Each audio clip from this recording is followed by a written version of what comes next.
News કેપિટલની ટીમે બહિયલમાં રહેતા ગ્રામજનો સાથે વાતચીત કરી। આ દરમિયાન કેટલીક એવી પણ હકીકત જાણવા મળી જે સાંભળીને તમારી આંખો પણ ચાર થઈ જશે। ગ્રામજનોનું કહેવું છે કે ચંડોળા તળાવનું ડિમોલિશન થયું ત્યાર પછી ત્યાંના ઘણા મુસ્લિમો બહિયલમાં આવીને વસ્યા છે, જેને લઈ તેમણે રજૂઆતો પણ કરી, પરંતુ તે સમયે કોઈ જ એક્શન લેવામાં ન આવી, કારણ કે ગામના સરપંચ મુસ્લિમ હતા અને ગામના સરપંચ મન ફાવે તે રીતે લોકોને ગામની અંદર એન્ટ્રી આપી દેતા અને બહારથી આવેલા લોકોની ઉશ્કેરણીમાં જ આ કારસ્તાન કરવામાં આવ્યું હોય તેવું લોકોને લાગી રહ્યું છે। ગ્રામજનોની વાત માનીએ તો તેમના ગામમાં રહેતા મુસ્લિમ આગેવાનો અત્યાર સુધી ભાઈચારાથી રહેતા આવ્યા, પરંતુ જ્યારે આ ઘટના બની ત્યારે મુસ્લિમ આગેવાનો બહાર જ નહોતા નીકળ્યા।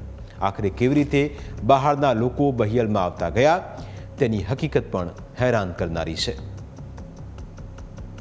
કુલ 18 અમારા વોર્ડ છે, એમાં 3 વોર્ડ અમારા 3 સભ્યો ચૂંટાય છે, 3 સભ્યો, બાકી બધા 15 એમના છે અને વર્ષોથી આમ જ છે। સરપંચે મુસ્લિમ સમાજનો જ આવે, કારણ કે કોમ્યુનિટી વધારે છે, એટલે એ જ છે। આ બધું થવાનું કારણ જ ભૂતકાળના સરપંચો જ છે, જેમને કોઈ કાર્યવાહી કરી નહીં, જેમને કશું જ કર્યું નહીં।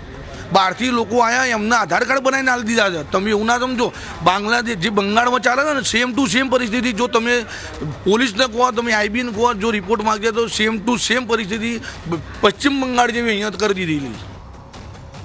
બહિયલ ગામના લોકોનું કહેવું છે કે અહીં મુસ્લિમો ઝડપથી તેમની સંખ્યા વધારી રહ્યા છે। બહારથી આવતા લોકો હિન્દુઓના ફળિયામાં જઈને મકાનોના સોદા કરે છે।